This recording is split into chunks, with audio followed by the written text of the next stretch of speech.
welcome back to How to Be Real, a place where we can be real in a world obsessed with fake. I am Tasha B. I'm an actor, a filmmaker, and creator that is resisting oppression and bullshit right now.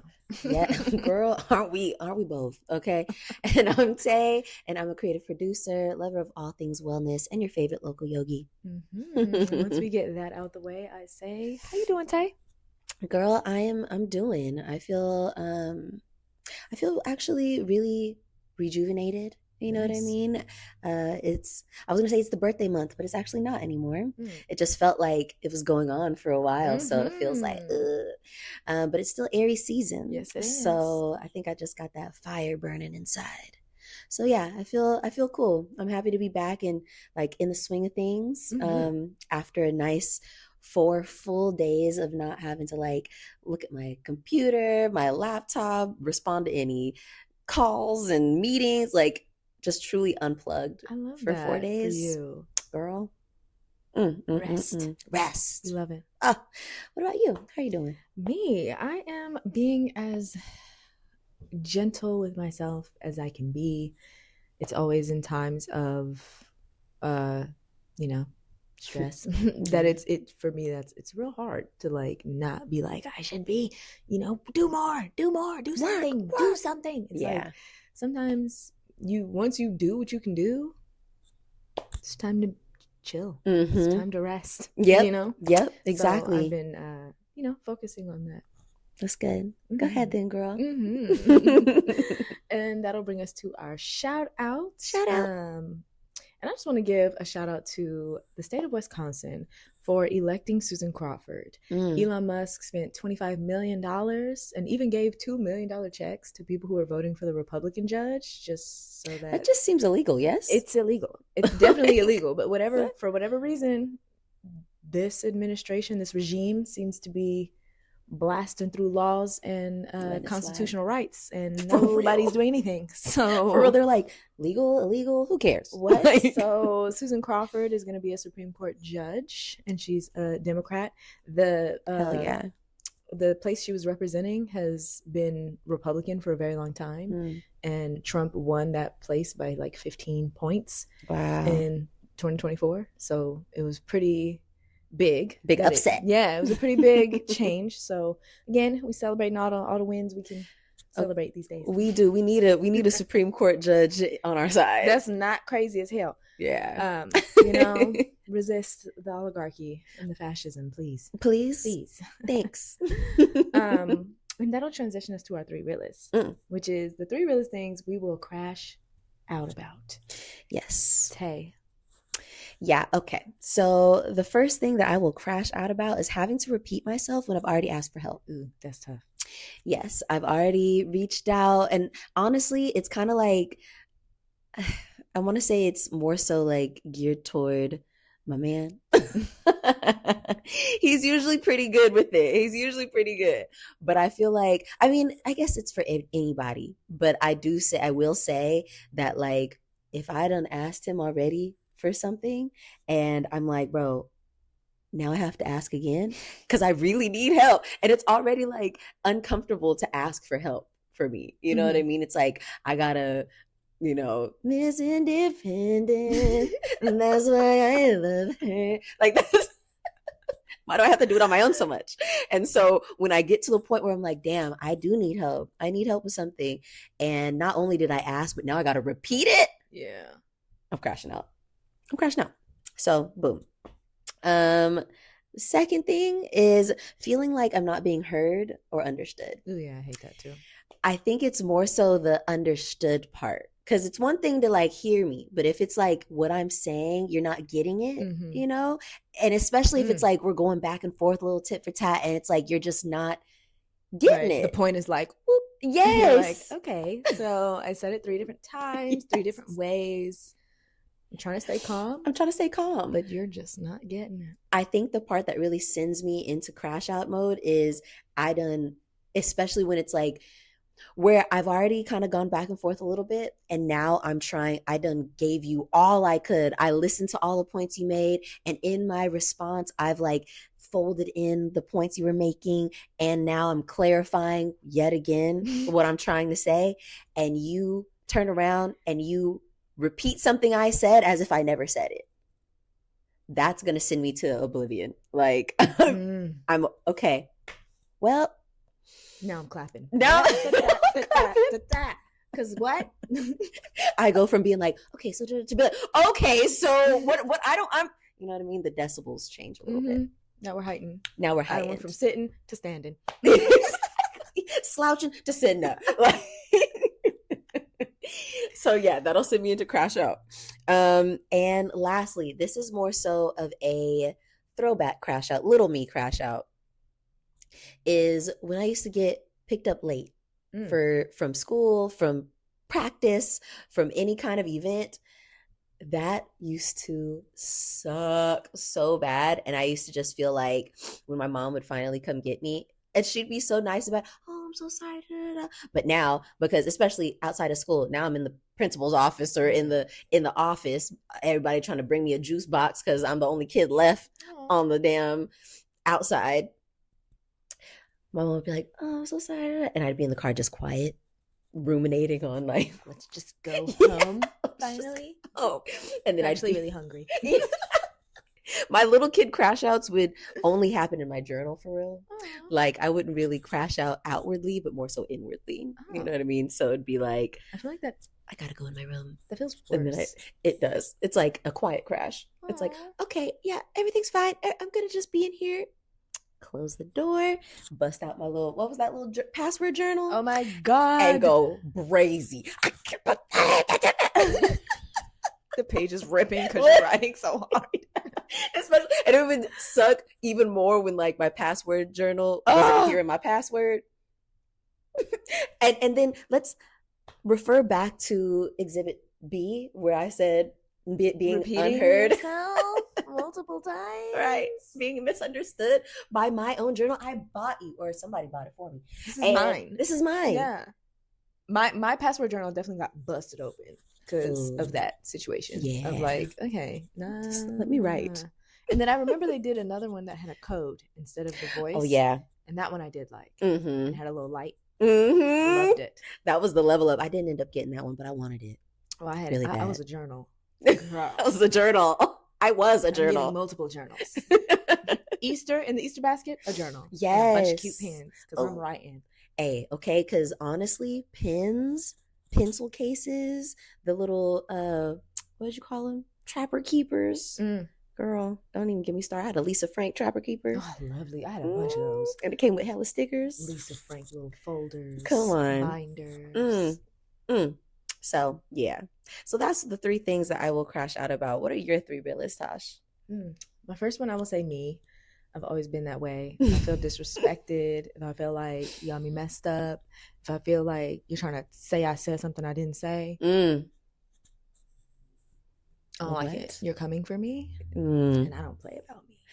I don't play about me. I will crash out for me. That's a good one. Let you know exactly where you got me messed up at. Let's all go over here. You back a few steps, right? This is where you first had me messed up. Then you continued, and then you said that. Then you went like that. So we're gonna address this right now because what the fuck? What's happening? Are you doing right now? What's the problem? Check yourself. Thank you. Do we have a problem? Actually, we do. We do. Officially. Cool. I definitely do. I'm crashing up. Yeah. I'll also say people I love. Yeah. Yeah. You know, from my husband, even my dogs. Like, yeah. I remember one lady at the dog park tried to call my dog aggressive, but her dog was like bothering my dog. And then he was like just walking away. And she was like, wow, your dog's aggressive. I was like, girl, actually, your dog is aggressive. My dog is trying to get away from your dog. She was like, oh, well, you know, maybe he's just not friendly. I was like, girl, maybe your dog don't know how to fucking leave people alone. What are you talking about? Maybe you just don't like your dog. Your dog seems weird. Exactly. And like, I don't know. Stop trying to project on my dog. Okay. He's not trying to play with that dog. I don't know.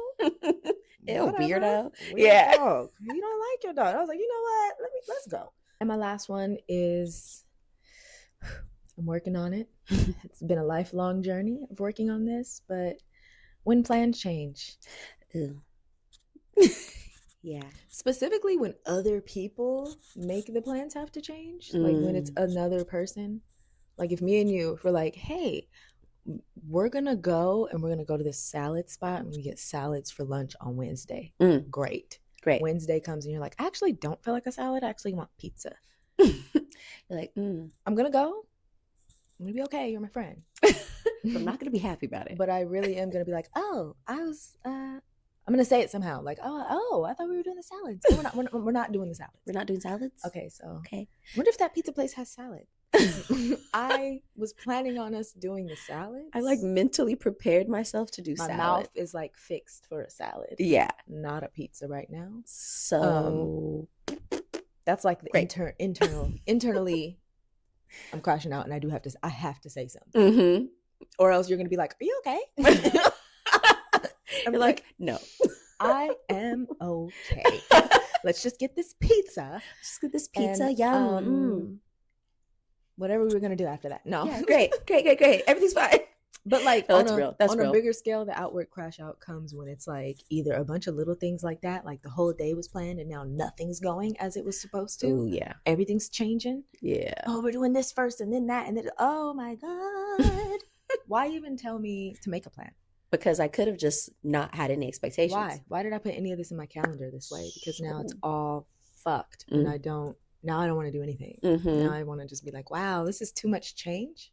I can't make it. I don't even want to go. Yeah, I'm done. Let's just stay home. Yeah, let's just stay home. Oh my God. That's hella relatable. Too much plan changing. And then don't get me started on where my life plans have to change. Ooh. Now that's like existential crash out. That's like I am now, what is life? Yeah. What am I doing? What have I been doing? Who am I? Who am I? Where am I? What is life? Is God here? Can you hear me? I thought we were in this together. I thought you loved me. I thought you heard me. Maybe you don't care. Right. I don't know. That's hella real. I know when things just aren't going how you planned life-wise. Oh, a crash out is imminent. And it's crazy that that's like always going to happen though. Yeah. It's always happened. Yep. Change is inevitable. And then it's like, even the change, like you almost know the change is coming, but when it actually is there, you're like, oh, okay, that's not there anymore. Oh yeah, that's right. There was that change. Fuck. But okay, again, working on it. And like, there are a lot more times these days where I'm like, you know what? The only thing that you can count on in life is change. It's like one of the only things you can count on. Talk about it. So when something changes, it's almost like, oh yeah, it's bound to change sometime. Yes, it's now. And sometimes it's a welcome change. Sometimes it's like, oh, I needed that switch up. Sometimes it's better. Yeah. That's good. You know, I still have my moments with it though. You know. But you know what? Slow change is good change. Slow change is good change. And then it's also like comfort zones. Nothing cool, nothing, transcendent happens from your comfort zone. Nope. And so it is kind of like, well, if you're uncomfortable, girl, you're changing. That means something really cool and especially like built and catered for you is just around the corner. You're forming new patterns, building new brain cells and synapses. Stuff's happening. Progress. Yes. Easier to think about it when that's not happening. Easier to be happy about, or to be like, oh yes, I can't wait for that, metamorphosis for me to become the butterfly after the caterpillar. But then when you're actually in the cocoon trying to become the butterfly, you're like, this sucks. You're the goo and you're like, wow. Yeah. I've completely fallen apart. I'm disgusting. I'm nothing. Yeah. Yep. That'll definitely. It's also cool on the other side. I feel like the beginning, they're like, oh, I'm looking forward to this change. And then on the other side, you're like, wow, that was so, looking back on those 2 years that I was sweating and toiling through. That was great. I'm so proud of that. I'm proud of that. On the other side, great. But ask me if I would do it again. In the midst. But you know what's funny is like a lot of the times it's those in the midst times, those times where you are in the chrysalis and you're the goo. you look back and you have like fond memories. Like, you do. I remember the days when I used to have to grind and I used to have to Yep. do this. I used to make it work. Yep. I remember we didn't even we were Instagram live. We did a podcast. We were on Instagram live, and those were what a fun time. What a cool time. When you were in it and you're just like, gosh, this is all we can do. I'm sorry. Yep. So, I try to like keep all of that in mind, where it's like, okay, one day you're gonna look back at this and be like, wow, that was crazy, but I kept going, you know? And so it's like that type of thing that does help kind of carry me through the goo stage. Yes, girl, talk about it. That's so real. It pays off. Real moments. Oh, and that will transition us to our weekly reel. Yes. Let's get into it. And this is a very personal topic for me because it's something that I feel like I'm in the midst of this. No, for real. I'm like, speaking of. Definitely. But the weekly reel this episode is divorcing the struggle mindset. And wow. Again, personal journey that I'm in the midst of right now. To me, the struggle mindset is just a belief that struggle is the norm. That things will be hard, and that's just how it is. Yep. It's going to be a good thing that I want. I'm going to have to struggle. And I remember I recently was like, why am I struggling so much right now? What is going on? And I was like, you know what? I have journaled about it, and I don't think, this isn't something that your therapist can tell you, really, because they're not with you day to day. They're not you. No one can really tell you why you feel the way you feel other than you. And so I was like, okay, let me meditate on this. And so I was meditating, and I just, asked that question. And I feel like I was afraid of the answer because I asked it just once. And, you meditate, sometimes you ask the question and you just like kind of keep asking and thinking and whatever. And I just asked it once at the beginning of the meditation, and then it like took me and was like, you're struggling because you said you were going to struggle. Wow. You're struggling because you said you were going to struggle, so you're struggling. And I was like, oh. Like, damn, read me. Damn, read me, meditation. Read me, mind. And then I, again, had to like, you hear something, and the first time you hear it, you're like, well, I don't know if that's true. Yes. I don't know about all that. Did I do that? That don't sound like me. The more you think about it, you're like, wow, I really do. And I noticed that, like, I think the first thing I said was like, I don't know, because that was another thing. It was like, you said this, you're attached to this outcome. Like, you're attached to this struggle. And that word was like, I don't know if I'm attached to struggle. That's right. crazy. That doesn't sound like me. That sounds like, why would I ever do that? Right. That sounds kind of stupid. Yeah. But the more I thought about it, I was like, actually, for real, like, I do think there is this like, oh, well, if I'm going to do this, it's going to be hard, from marriage to, acting, to getting jobs, to, going after goals. You set these goals and you're like, well, it's going to be hard, but I'm going to try. And again, that's like a way of kind of setting a tone and kind of, I talked in the last episode, I think, about putting bait. So it's like putting out the struggle bait. Oh, yeah. To attract the struggle. Like, before anything even happens, I'm telling myself that it's going to be hard. It's going to be hard. I'm going to have to grind and struggle through the first stages, the first step. It's like, why am I putting that out there? Like, and that's all I'm putting out there. I'm not like, some things are going to be hard and some things but no, it's really just focused on, it's going to be hard.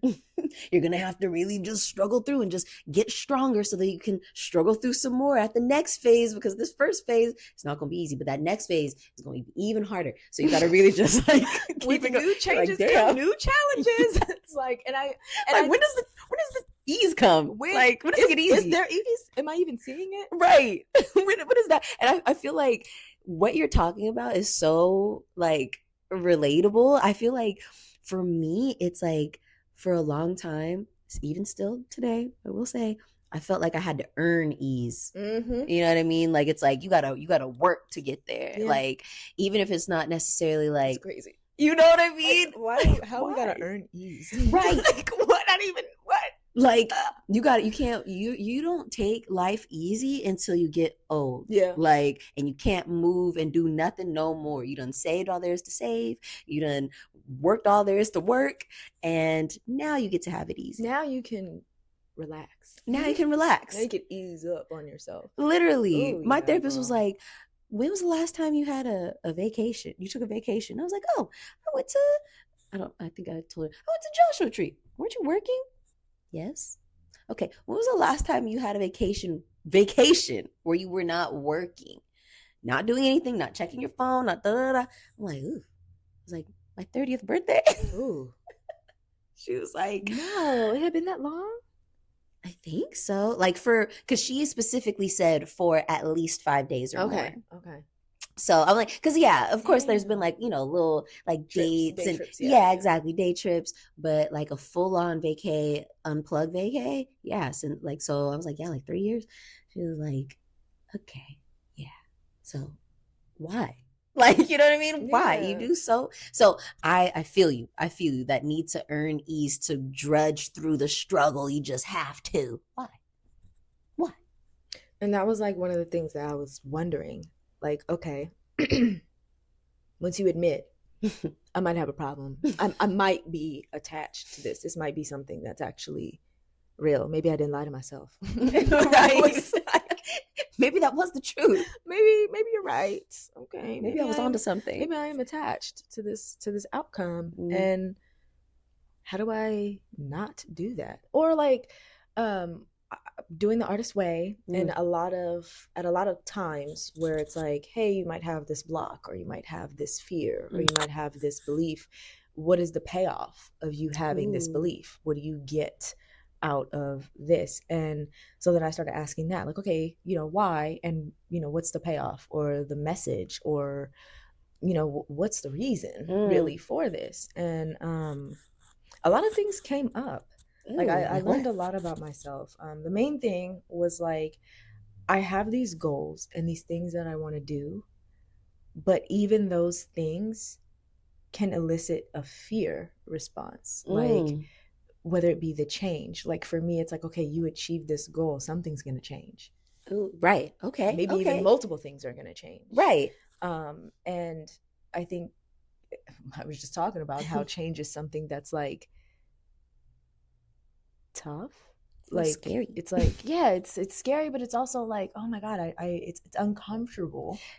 That very uncomfortable. And yes, it's, I guess it's weird because it's like holding these two ideas in your mind at the same time, where you're like, this change could be great, but it's also going to be a change. And I think that might be the struggle of like, okay, yeah, we're going to do this, but it's going to be a lot of, you're going to have to change a little bit. Yep. You're going to have to strap in. You're going to have to stretch. You're going to have to shrink, and you're going to have to figure it out. It's going to be a new thing. Yeah. That's scary, Very much so. And then, of course, there's the fear.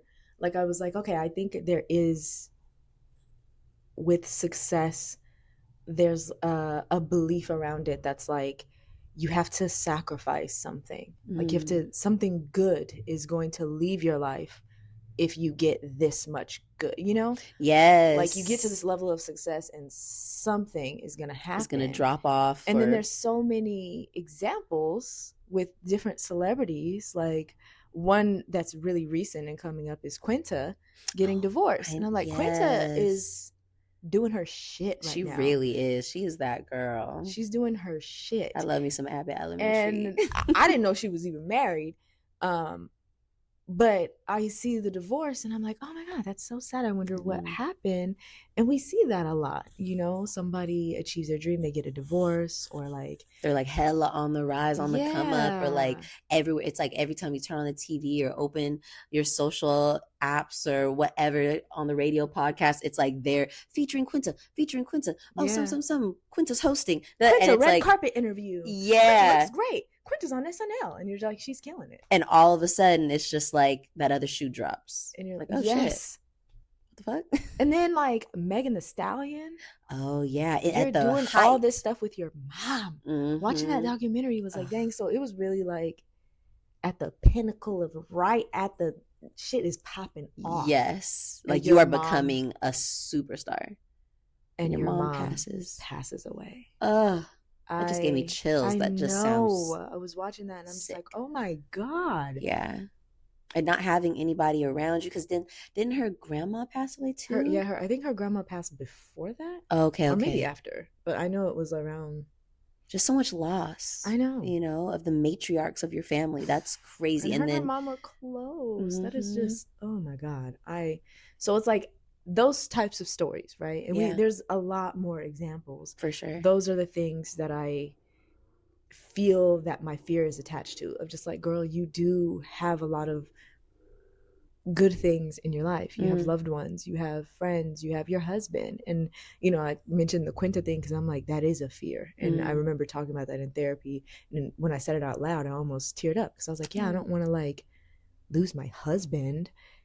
And if that means like, you know what I mean? Yeah, it's like, like, of course you want to achieve your dreams. Of course you want the career that you've always wanted and worked for.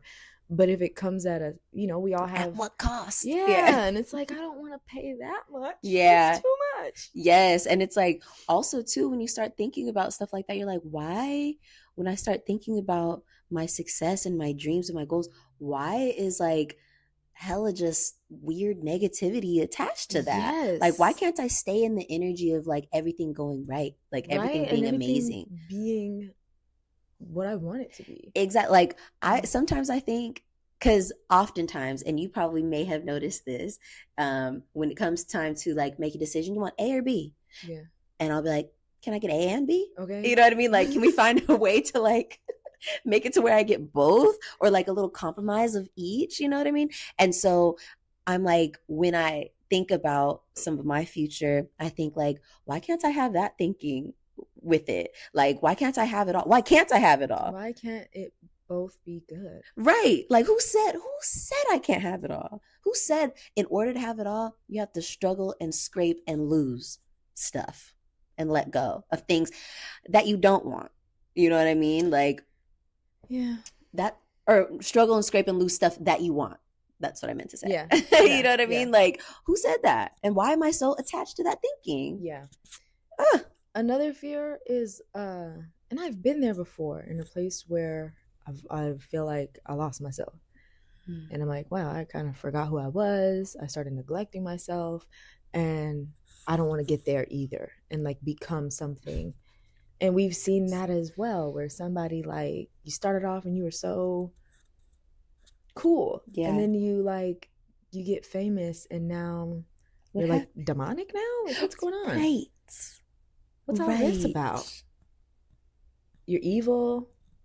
Yeah. You're talking mess about, you know, all these poor people. Like, oh, I don't want to be that type of person. Like, I don't want to become ugly. Yeah. You know who kind of gives me that vibe, even though I like her music, is Doja Cat. Yes, absolutely. Like, you're going off on your fans. You're super demonic.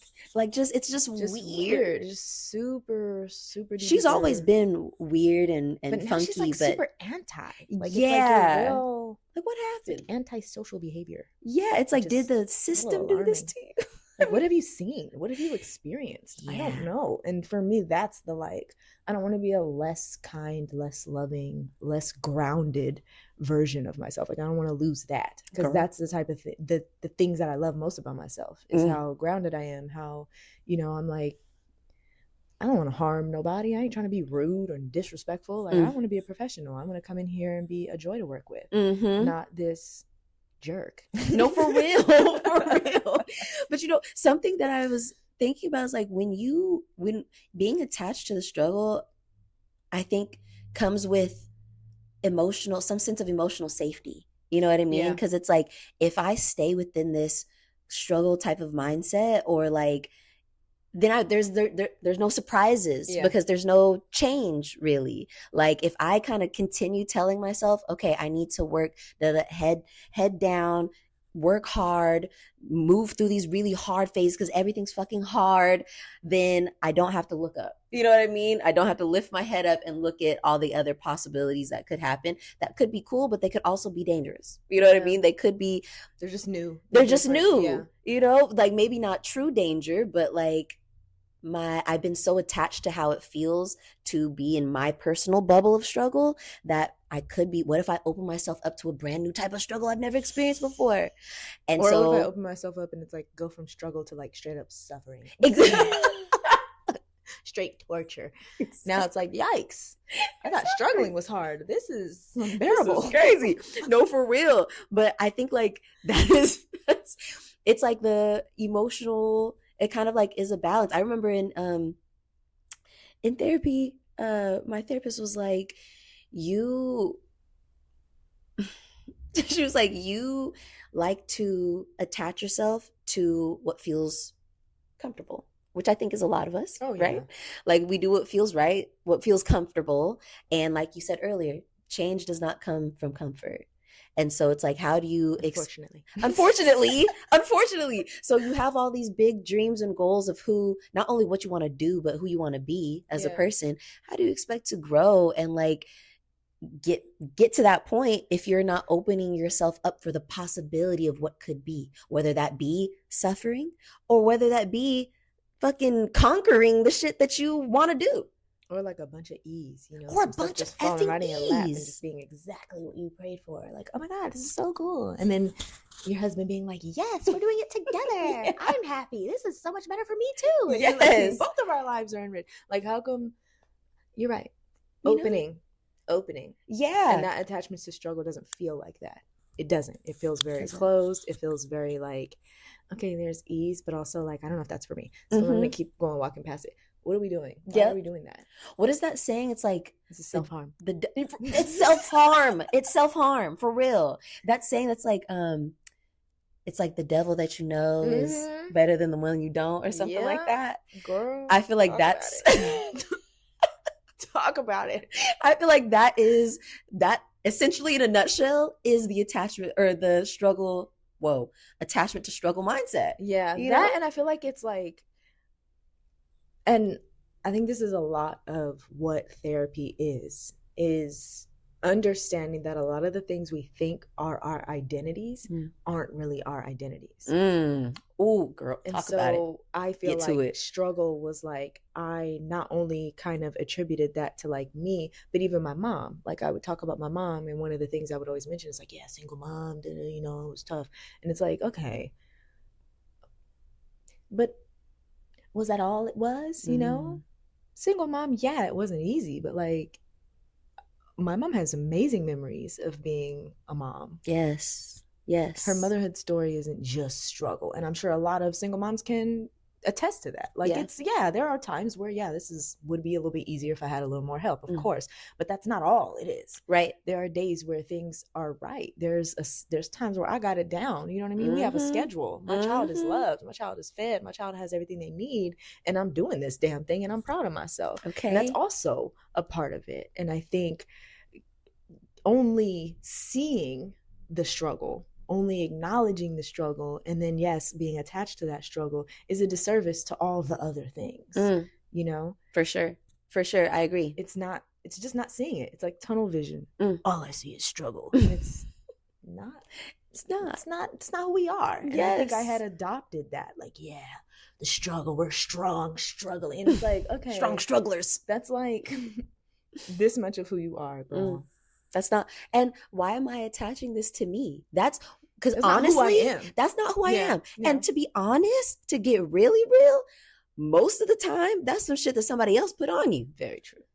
I didn't tell myself I want to struggle. I need to work hella hard to always get to what I want. True. No, somebody put that on me in one way or another. Yeah, that's true. Told me that, nah, this is how you get it. You got to always get it out the mud.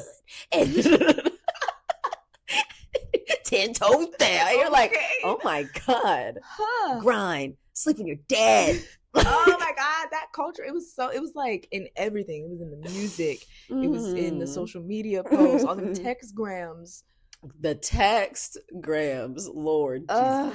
And I feel like a lot of let me not say a lot because I don't listen to a lot, but some of the clips that I see that come across my feed on any social platform when it's like a male hosted podcast or platform, they talk a lot about that. Mm-hmm. I feel like that type of language is very much still used in that space. Yeah. Those spaces.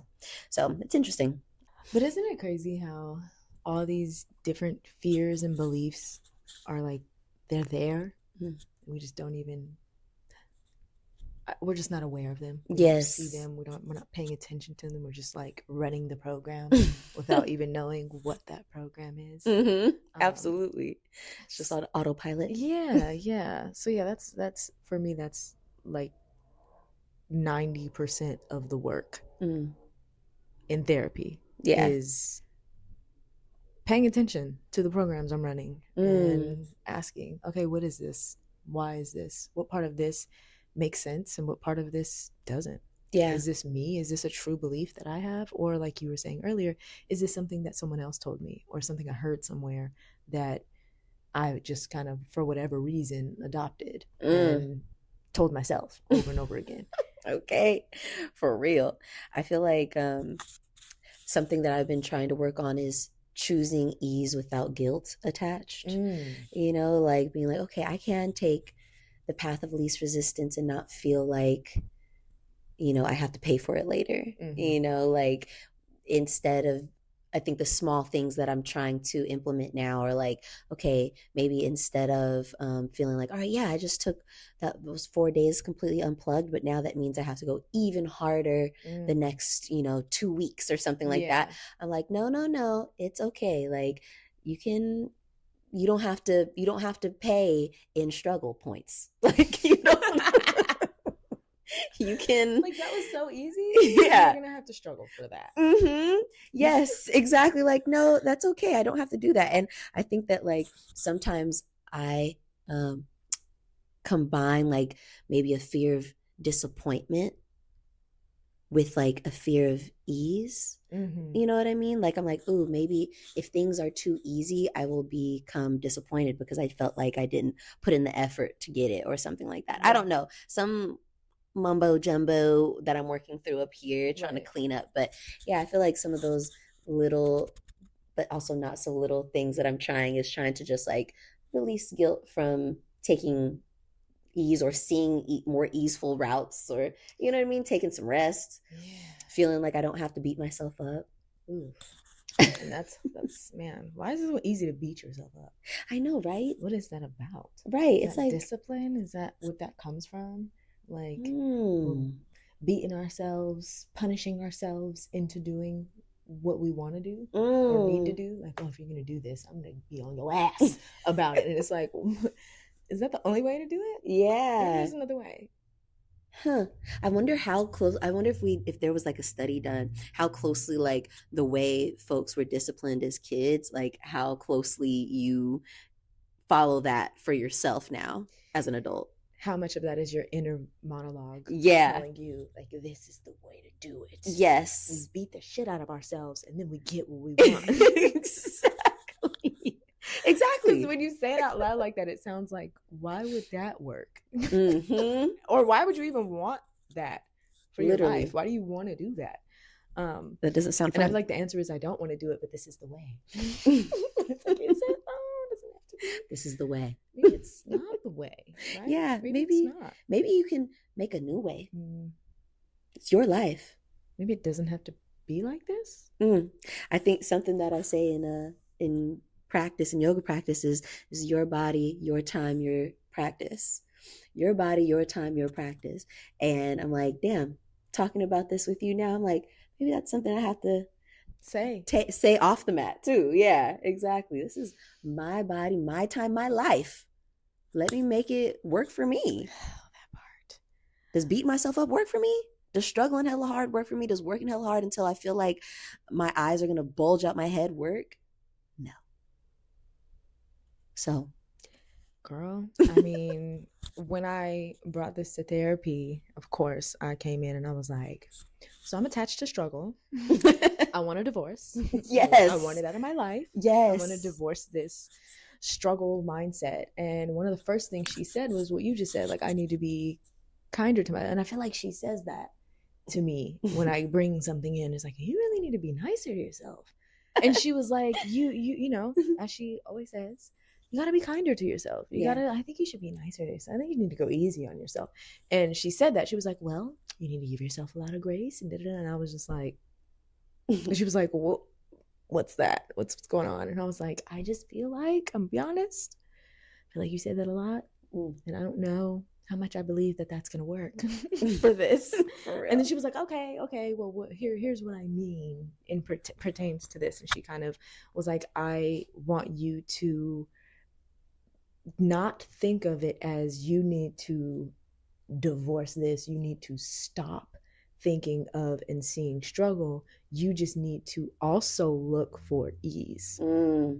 Like, you know, and I feel like she said this before, but she just reminded me that like the way that human beings, our minds are wired, we are trained to look for what's wrong. Because that way, if we know, you know, if we look for what's wrong, we'll know when something ain't right. When our lives are in danger, you know, survival. It's a safety mechanism. Yeah, absolutely. And so she was like, you're not trying to totally eradicate your survival system and the way that your brain works. Like, that's a lot of work. That's again, hard. It's gonna be hard. That's, you know, again, more taking the toughest route possible. You're trying to go up 90 degrees when you really could just say, okay, yeah, there is struggle and I am going to see some struggle, but I want to also notice the ease. She's like, I want you to pay attention to what comes easy to you, what you're already doing. That's like, wow, this is easy. Even if it's just, wow, I brushed my teeth. Well, you know, oh, look, I did my hair and I know how to do this now. And it's really easy to get my hair to look like I want it to look. Or it's really easy for me to get an audition done. It's really easy for me to remember these lines. And she was like, and when something good happens, when someone compliments you, when you do something and you're really proud of yourself, I want you to really sit in that. And feel that just as much as you're feeling this struggle or something that's challenging or stressful, the same way that you give that all this like space of like, ooh, man, dang girl, okay, yikes, this is hard, you know, give the like, wow, this is really nice, this cookie tastes really good, this tea is really good, or, you know, whatever it is, like, oh wow, I really like this show. Such a good show. I love it. It's easy to sit here and enjoy the show with my man or with my friend or by myself. Yes, I love that. You know what? It sounds like what I'm picking up from this is like making joy and ease your baseline and not like the reward or the end goal, your baseline. And really, you know, I feel like it's not even making it the baseline, because if we're realistic, in a lot of our lives, ease is the baseline. Well, like, think about it. She was like, think about like breathing. You're breathing easy right now. Thank God. Thank the Lord. Okay. And you got to be grateful for that. Yes. That's easy. Thank you. You know, you're getting up walking. Don't have to think about it. You know? And so for me, that was like the perspective shift that I needed of it's not even you need to like change. It's not this big drastic thing that like you don't have any ease at all and you're trying to find it. It's like, no, you need to just pay more attention to the ease that you have, because there's a lot of ease if you sit down and write down the things that feel like, oh, this is kind of effortless, this comes like second nature. You know, there's a lot of things you could fill pages on that. And so it's really just about shifting that perspective from only seeing the struggle. And it's really helped, because now I'm just like, wow, I'll find myself doing something like running to the gym. I might have in my mind like, oh, it's gonna be tough, I gotta run to the gym, I gotta work out, but like legit, I get to the gym and I'm like, oh, that wasn't that hard. Even cool. And even on the way home after working out, the last time that I did it on Monday, I got home and I was like, damn, that wasn't even while I was running, I was like, this isn't even that hard, this is actually pretty easy. Hell yeah, I'm glad my legs can do this. This is easy. I like this. Yes, nice, you know. So it's really helped to just day to day, and of course the ease is easier to spot than you'd think. But of course, when she's offering the solution, I immediately was like, that sounds like it's gonna be hard. And she was like, you're doing it right now, girl. Like, you're projecting the struggle right now. And I was like, I'm doing, wow. I was like, why? What do you see? Do you see what I do? Do you see? This is what I have to live with. Yo, but that was really good. Thank you for sharing that, because I think that really is like a nice, easy way to start. Like just looking for those first pieces. Like you start small, just like with anything, you start small, and as you continue to grow in finding the ease in things, then it won't just be, oh, I can see the ease in breathing. Now you'll be able to see the ease in the larger, the bigger picture items. Yep. So I love that. Yeah. And acknowledge your strengths, because I think that's something that centering the struggle had me focusing on my weaknesses and the things that weren't easy for me. Yeah. And the things that like, oh, I'm thinking of having to do this thing and I'm thinking of my shortcomings or things that might not come easy and be a struggle, or things that might hold me back, or things that like, oh, I might not get the job because I don't have X, Y, and Z, instead of like, actually, this is perfect for me. This is the perfect role. Oh, I could be good at this, instead of seeing it like that. So it's really, again, like I said, it's very, very much a perspective shift that I really needed right now. So absolutely, I'm working on the not beating myself up part. And I will say, same, like day to day, very nice to myself. But when, for some reason, in times of stress, in times of overwhelming chaos, I tend to like stack on top of it with like, it's your fault, it's all my fault, I messed up, and it's like laying it on extra thick. That one mistake I made all this stuff happen. And it's like, that's seldom the truth. Yeah. And also, is that helping? Right. Even if it's true, is this helping? Right? Is this helping? Even if it was my fault. Is this helping right now? For real. God damn. Real. You're just kicking yourself while you're down. Why? Just be down and just try to breathe through it. Damn. Do you want to get up or no? You just want to lay here and kick yourself to death? What the frick? Yes. No, that's so real. But I know the times where I can remember, and it's easier nowadays to remember, like, oh my God, I'm stressed out. It's like, okay, this is now a time where whatever we can do to make this time a little more comfortable, let's do that. Yeah. And sometimes it's like, well, if I put on some socks, I won't be as cold. Cool, let's do that. Let's just do that. If I drink some water, I won't be as thirsty. Great, let's do that. Boom. Maybe I can just say F this completely and not do it. Okay, cool. Let's do that too. Yeah. Let's just really try to create the best environment we can. Because, maybe the environment's not always going to be good, but at least it could be a little bit better just a little. Than it is. We can try. Try. I think that practice of just like, finding those things, like just like the things that are around you, the things that you just try with, I think can also really help in those moments. I know for me, this happens a lot. Earlier, I mentioned like the other shoe dropping with like Quinta and stuff like that. I think that I get into that mindset where it's like when things are going too good, when things are going too smooth, or things are too easy. Like I felt like I was in a season of putting in a lot of work, struggling a lot, and then now I'm like reaping the payoff. Yeah, I'm like, okay, cool. This is cool. Something in the back is like, it's too cool.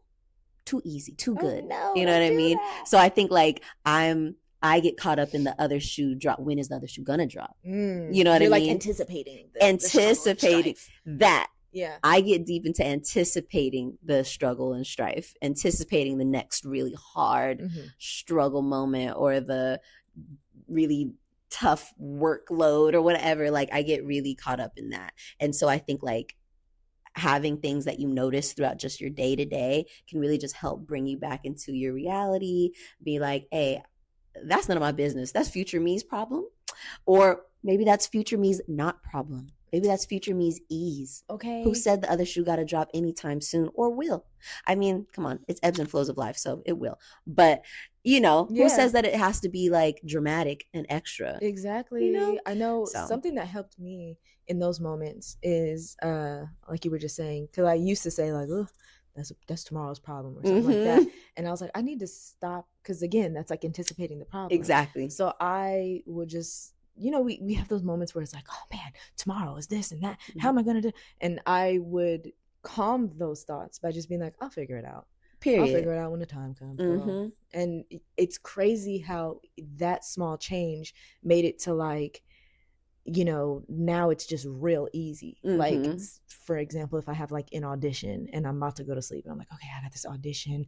Ooh, I didn't pick out an outfit for it yet. What am I going to wear? And instead of like going over in my mind or getting out of bed and finding the outfit, which is what I would do. And it's just like, okay, now I'm out of bed and now I'm not tired. And I didn't need to do that right then. No, you know? I done jacked up my circadian rhythm. Yeah. No. Instead, just be like, I'll figure it out tomorrow, girl. Yes. I have time. Yes. It'll be fine. I'll figure it out.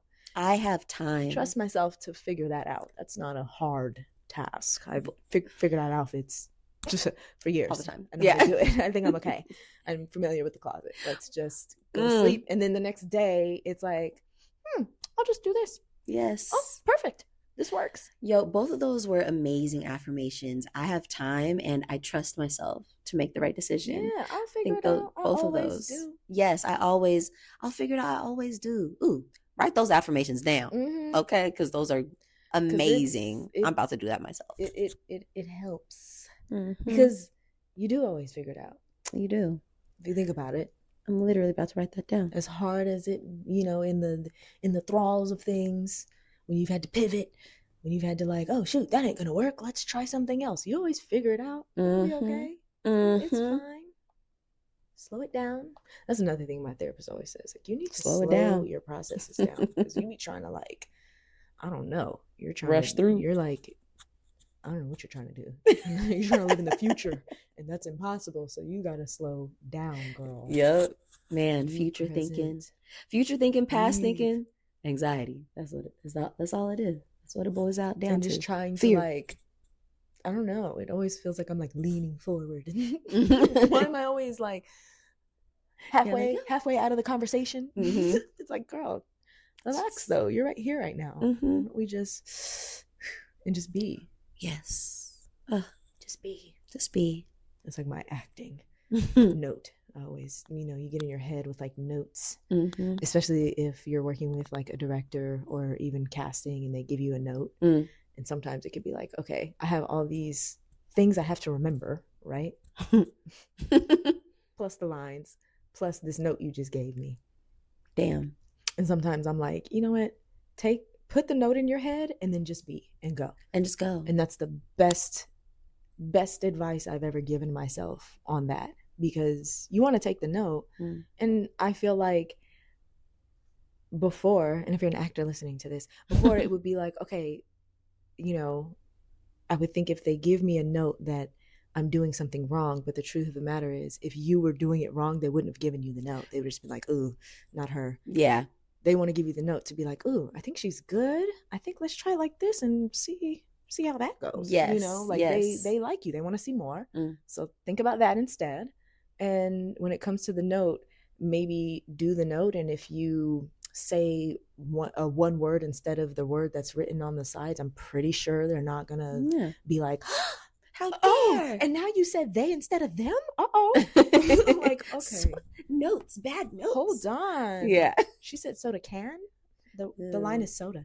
Yeah. Yikes. Never mind. And it's like, no, it's not like that. So just knowing that like it doesn't have to be perfect. Yeah. Nothing is perfect, honestly. I was just gonna say, same. That's life. Okay, your life does not have to be perfect. It's just got to be for you. It's just gotta feel good. Just gotta feel good. Just gotta feel good. Yes. And, that's all we can hope for. Okay. It helps for me that it doesn't have to be perfect because I feel like I'm a recovering perfectionist. And as a perfectionist, you're always disappointed. It's never perfect. Lordy. Yeah. So yeah, that for me, I really wanted to share that because I think I've talked to you before about just like it's crazy how certain things, I don't know, like moments or like we're saying, like me working through this thing and shifting my perspective like this can change your life in such a way, and it like ripples and keeps going. Then you're like, oh my gosh, I feel so much better. Like I feel like I'm so much more in love with myself now than I was back then. Like I love this. Yes, that's so beautiful. And I've had a lot of moments like that in therapy, and it takes time. That's like the main takeaway, hopefully. If you listen to this podcast, is that things take time. give yourself time. Give yourself Give time. the process time. Enjoy the ride, babe. Yep. That's all you can do. Easier said than done, but you got it though. Or maybe it's not easier said than done. Maybe it's all easy. Maybe it's all easy. Maybe it's the easiest done. Maybe it's as easy said as it is done. Or as easy done as it is said. Oh, speak it. Speak it. Power's in the word. Power is in your word. Mm-hmm. And that'll transition us to our last segment, which is one of our faves. I don't like that. I don't like that. Yes. Yeah. You want to go first? Sure. What you got? What don't you like? All right. I'm going to start off with something that you and I already talked about. The movie Anora. Oh, I don't like Get that into it. at all. One, what was the story? There was no story. I mean, okay, is the story of this girl, she's a sex worker, she's doing her thing, got her a little trick. Spoiler alerts. Oh, yeah, my bad. If you haven't seen it, spoiler I'm going to be honest. Fast forward, but just get into it. I'm going to be honest. Ain't nothing. Okay, I'm going to spoil it for you. It was bad. So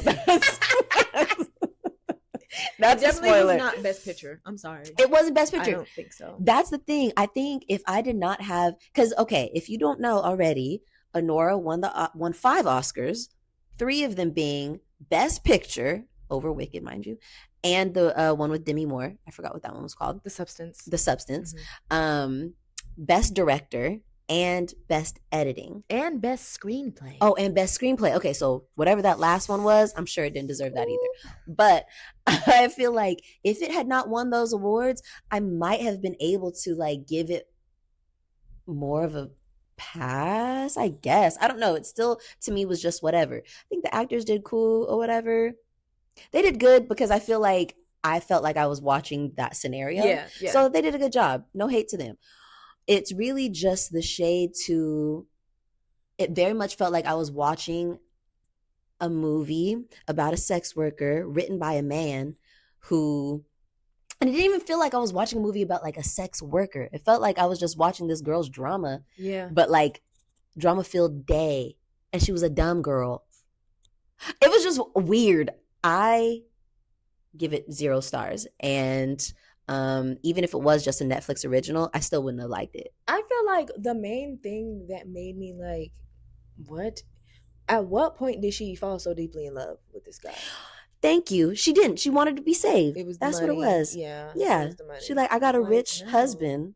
Get me out. Yeah. Get me out. Save me. So it was like the money. Yes. And now I only have to have sex with you. And I think that's the thing. You believed it. It was so flimsy and you believed it. Mm-hmm. Yeah. I don't know. Okay. I guess, I don't know. Also the end. Trash. Also too much. Like, how did you win Best Editing when it felt like you didn't edit at all? It felt like y'all just let the lines go. Think about the things that were cut out of the movie. Right. There was scenes where you're just like, God damn. Right. This scene did not need to be this long. You guys are doing the same thing. Mm-hmm. Yeah, I don't like none of that. Scene. Yeah, a run-on scene. Yeah. The movie was a giant run-on sentence, and I don't like that. So, boom. Are we switching? Do you want to? Yeah, let's do that. Okay. Let's tit and tat it. Yeah. Okay. Mine is my hair after a wash and go. I don't like it. It's like all one piece, like Lego hair. I turn my head and it all moves. Like Lego. Like with that little dot in the middle. Damn. Unless I am diffusing my hair for like an hour or two and give it some some movement. I hate it. Yeah. I hate it to death. And I've tried it many different ways. It's like, nope, I'm either going to diffuse my hair for a long time, and if I don't have time for that, then it's a twist out or an updo. We're doing something that's either that or loose. If I have somewhere to go the day before, we can do like some type of wash and go or whatever. But the day 2, once my hair is like, let's it go of itself. To like fucking relax. Like, girl, chill out. Release. You need to chill, girl. You're too tight. Yeah. You're wound up. Yeah. You're wound up. It's like she's scared. She's scared to like. It's like, you know when they show those babies and they try to put him in the grass and the baby like puts her legs up. Yeah. That's how my hair feels like you don't want to touch my shoulders. What's going on? Just, stretch it down. Hate it. All the ladies that rock the wash and go, I'm gonna be honest, not my favorite look on anybody. It's just like you can always tell it's a day one. You can just tell, like, girl, yeah, you just washed that and went. Huh? you washed that and came straight here. No, I remember one time. But your hair looks good. No, you're you're right. It looks healthy, but doesn't look cute. I don't know. It's stiff. It's cute until you move your head. Yeah, your hair don't move. Then it's like, oh, girl. No, I remember. I don't know. I don't know if it was last year or the year before, but I came into the pod studio and you were like, oh, Tay, your hair is cute. I was like, thanks. I just washed it. And you were like, today? And I was like, yeah. And you were like, yeah, that's a successful wash. Yeah, no, because I was shocked. I'm like, damn, okay, your hair's moving. Yes. And I remember being like, right? I was like, it's this product that I was using. Because it's shocking. When I be feeling like that Gorilla Glue hair. My hair? No, it don't move. And I don't like that. I don't like it at all, girl. Oh my God. Oh, like, is this a cap? Is this a pop-on, pop-off situation? What is this? Interesting. Don't like it. Okay. Number 2 of what I don't like in TV shows or movies when they have a very clearly gay man playing like the player. I hate they got that. Titus. Yeah, no, the womanizer. Like, okay, what? Right. Yeah, let me be clear. Playing a straight player. Yeah. Like, okay, like that guy from and I don't know if he's gay, but he gives so New Girl gay vibes. Oh my Schmidt God. Yes, Schmidt from New Girl. I don't know is if he a is perfect, gay, but it's like he's a perfect example. New Girl, I'm like, how did he get Cece? He's so effeminate. I was watching on the plane. I was watching Think Like a Man. And the bald head dude from 40-Year-Old Virgin, the black dude, he's bald headed. Oh, yes. Mustache. Yes. He always plays a player. I don't know, but he gives me so gay vibes. Yeah. Like he just, and okay, maybe not even say gay. He's like Wayne Brady vibes, because Wayne Brady said he's like pansexual. Yes. So let me edit this. Then like men who seem just super, they give super like metro or effeminate vibes. I just feel like, yes, you could totally be a player, but I just feel like it's just not believable. Yeah. I feel like you're forcing this on us. Yeah. Like, or like even again, and also, as you know, we were just recently watching Living Single. And what was Brad's name? Kyle. Kyle, I love you.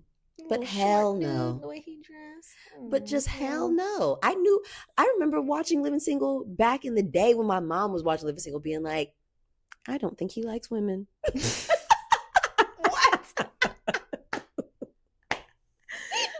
And like, why are you forcing the player on him? Yeah. I just don't understand. Can't he just be a regular guy? Can he just be who dates? Who dates? Can he just be a player? Like you know who they did it well? Wait, was he gay on that show? How I Met Your Mother? Oh my God, yeah, Neil Patrick Harris. Neil Patrick, was he gay on that show? No. Oh, he was the player. Okay. See, again, boom. I was gonna say, I feel like they did it well because they let him be gay, but no, they didn't. He was Mr. Take him down. He was, and you're like, see, even in my memory, I'm like, oh no, he's definitely gay, and he was taken down. I feel like he did a good job. The boys, like he's funny, he's witty. Yeah, he's. But it was kind of like, why? What is it about him? But I also feel like that show kind of leaned into that.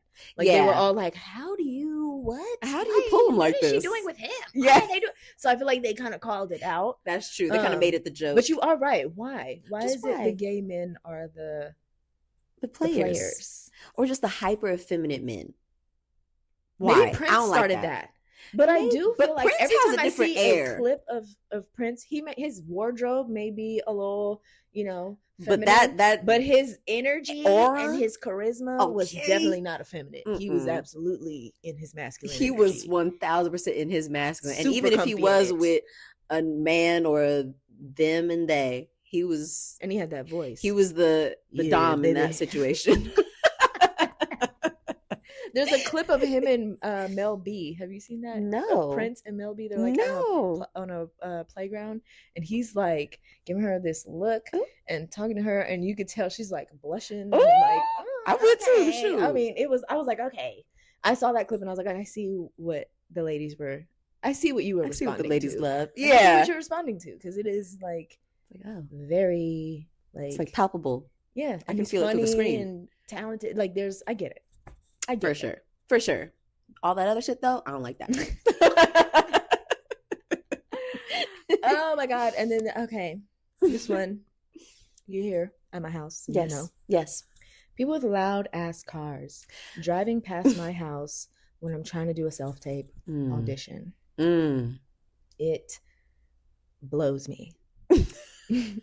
I blew a gasket not too long ago because there's a lot to consider. Lighting, framing, your backdrop. How are you looking, right? And so I give myself like, I'm not doing a bunch of takes. The first few things is just, first like 2 things is like me making sure the frame is good, making sure the lighting's good, making sure my hair is, in place. Nice. And, everything's cool. Does the shirt look good on camera? Because sometimes that happens. You are like, oh, okay, maybe I should change my shirt. So I get all of that together. And then I run a scene and then I watch it, give myself notes, all the things. I am doing a great take. Towards the end of the scene, a car goes right in front of my house and it's like unnecessarily like I'm like yeah.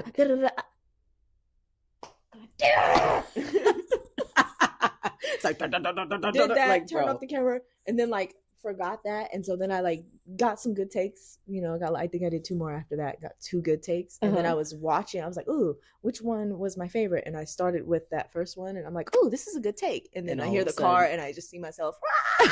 I'm like, "Oh, I forgot that happened."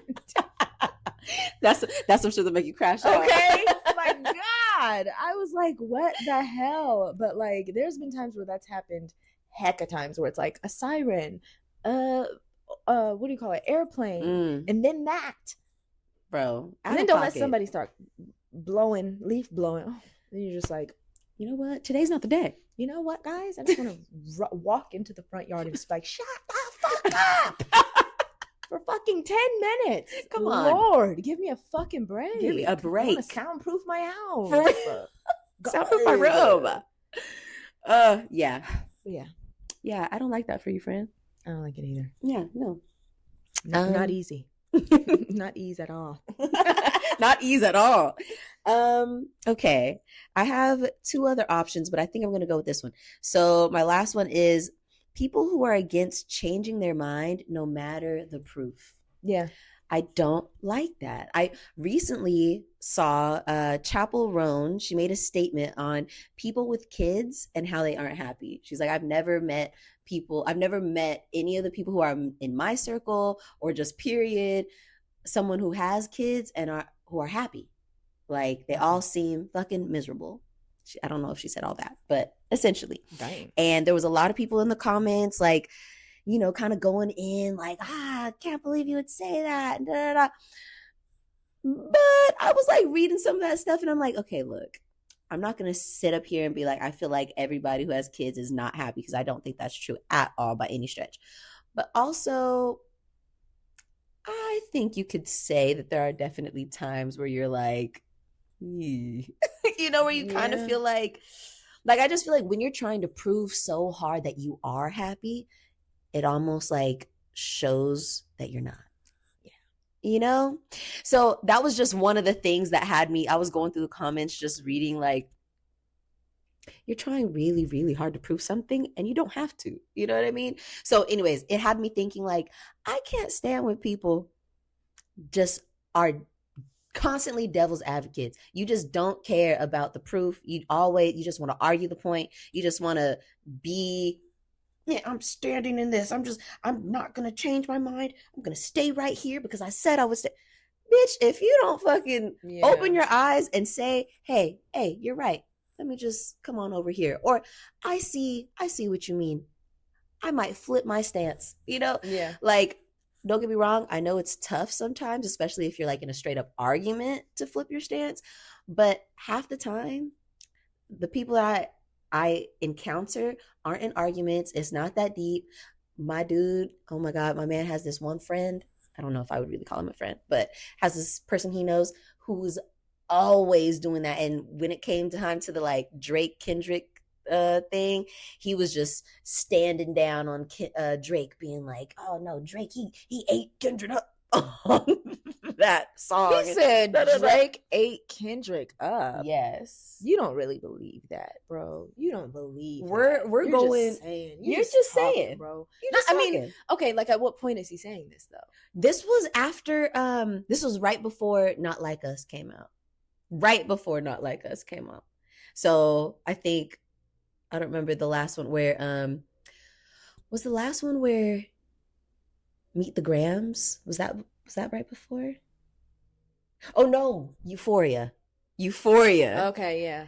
And he was like, Euphoria is whatever. Drake ate him up. He must be a Drake like fan. I'm like, He a fan. Okay. Anywho, I don't like that. I don't like when people can't like shake their opinion and just like come into better information. Like, you know what I mean? Girl. That just feels like you want to be loud and wrong. You just like being loud. You just like sitting in your opinion super hard. I don't know. I don't like that. See, and that kind of leads into me and these MAGA people and their whole owning the libs. Owning the libs? Like, I seen somebody say that on they were like, Trump is proposing to begin logging and oil drilling in our national parks. Ooh. And everybody's like, why? What is this? Would it ruin the national parks? Yeah, what the fuck? And these protected environments and all the animals? What about all the animals and the air and the water? Like, this is bad for the environment. What about the earth? Yeah. And there's someone who's like, yeah, drill, baby, drill. Own the libs. Honey, this isn't just owning the libs. These are national parks. Do you never go to a national park? Right. Do you not breathe air? Do you not drink water? Huh? Are you not also living in the same country? How do you feel like ruining the country is owning the libs? Owning the libs. You're owning yourself. You're a dumbass. Literally. You're dumb. You're stupid. You think this is a fucking game, and it's not. It's that really part not. To me is like, I more than don't like that. I fucking hate these people. Like, I'm sorry to say, I don't say that lightly. I really don't. But I feel like, bro, if you're really you're so committed to the fact that you have won the election, you've actually lost. We all have. America has lost. We've lost. It's not over, but bruh, this was a loss. We are in a loss. It's a heavy L we're holding right now. Yeah. Nobody won with this. Yeah. And you might be having fun online, which I don't know. Maybe these are bots. I don't know. I'm hoping they're bots. I know. But like, bro, if you're still flying that flag and happy about the policies, say what you want about the person. I hate them. You might love them. I don't know. But these policies are terrible. Who's benefiting from oil this? Drilling at national parks? Who benefits from this? Cutting down the redwood trees in the Redwood National Park? What? Why? Why do you want them to do that? What the fuck? Who wins besides some logging company? Nobody wins, bro. We all lose. Nobody wins when the family feuds. Okay, we're all losing. Y'all don't understand. And for me, that's the like same with what you just said, where it's like you're not seeing the proof. You're not seeing. You guys are rooting for these tariffs, but the cost of living is going to go up exponentially. Yes. And you were just saying the only reason you voted for this person was for the price of eggs. And what about the price of everything else? For real. And I'm pretty sure the price of eggs has not changed. Thank you. There's still a shortage. Nothing has changed. He's done nothing to help anybody. So what the fuck are you talking about? Except the damn Tesla car commercial. Like, what the fuck? You guys are, I just don't get it. What are you getting? What's the payoff? What are you getting besides other people suffering? Literally. What do you get? And it's crazy that I'm baffled, honey. These people, girl, like I said, I used hate. I threw that out. I don't just be saying that. I hate these people. That's a lot. That's an extreme statement. But you know what? But if you're committed to this mindset, honey, I just can't. Yep. I really can't. And this segment is, I don't like that. Yeah. Sometimes it's, I hate that. The energy it feels like is like, like imagine I had like a pretty vase of flowers and, we were little kids And our guardian was like, you have to give it to Taylor. You have to share it. And instead of giving it to you and share it, I just broke it and destroyed the flowers. Shattered it. Yeah. If I can't have it, nobody can. Like that's the energy it feels like. That is so spot on. Forget it. If it's not going to be all people like me, then just fuck the whole country and just ruin the planet. We should all just die. It just feels like, how about that? I'm like, I don't want to go to Mars. I'm going down with the ship, I guess. Like, damn. I want y'all to go to Mars. How about that? Right. How about all of y'all get in Elon's best rocket and blow your asses into the fucking sky? Because I'm done. You should go. You don't like it here, clearly. Yeah. You hate everyone here. You hate all the things that are provided here, the air, the earth, the water. So why don't you go and fuck with the aliens? Fucking How about that? Fuck off. Yeah. How about that? Get out of here. We don't want you here. I'm tired of people like this. Wouldn't want to be ruining everything for everyone. For what? All at once. Just so you could then complain and be like, God, this is terrible. Who would have knew? Who? Just everybody. Just everyone. Just all of us, Just everybody that's been saying the same thing for years. Just everyone that always knew. Yeah. You even also knew. For real. But you don't like it. Okay. Yeah, big middle finger to y'all. And I don't like you. I don't like that. I don't like it at all. And yeah, please fuck off. But that'll bring us to our thank you. And Tay, you have a special thank you want to give. Yes, I do. Thank you to the Houston Thompson Hotel. Because, wow, when I say I had an incredible stay, both Rod and I had just such an amazing stay. I could not stop talking about it. From the service was amazing. Every single staff person who worked there was incredible. So kind. The spa, my girls Olga on the massage and Juliet on the facial. Okay. Honey, y'all did your thing. And it was so clean the entire time. So clean. Like, I will say, I was mentioning this to you earlier about how in California they will say, if you can reuse that towel, reuse that towel. Yeah. If you can reuse your washcloth, go ahead and reuse that so we can save up some water. In Texas, they said, no. How about if you want fresh new towels, say less. They damn near, it felt like as soon as I dropped my old towel, another one just appeared. Hey. Like, they were on it. So just very special thank you to the Thompson Hotel. They made my birthday weekend perfect. I would absolutely stay again. I would stay at any Thompson Hotel. It's a Hyatt hotel. Okay. So, or Hyatt owned.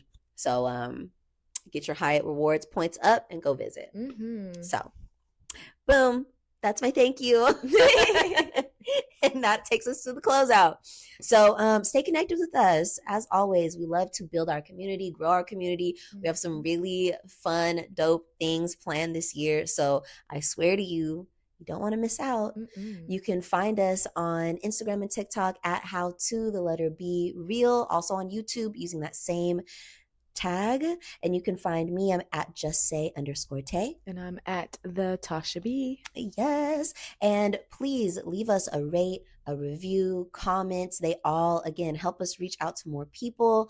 And you can always let us know directly how we doing by sending us email, heyhowtobereal@gmail.com. I feel like we haven't had like a little listener letter in a while. No, in a minute. So slide in the inbox. We're trying to hear from you. Or DMs, whatever you're comfortable with. Exactly. We also have a little anonymous link in our bio. Yep. So if you feel more so like, okay, I don't want you guys to know who I am, and you don't feel like making a little burner email account, then just go through the bio. Anonymous link. Send an anonymous link. And lastly, please, we have a very special gift for you all. Please go ahead and take advantage of it. You can also find that in the bio of our social pages or in the show notes of this episode.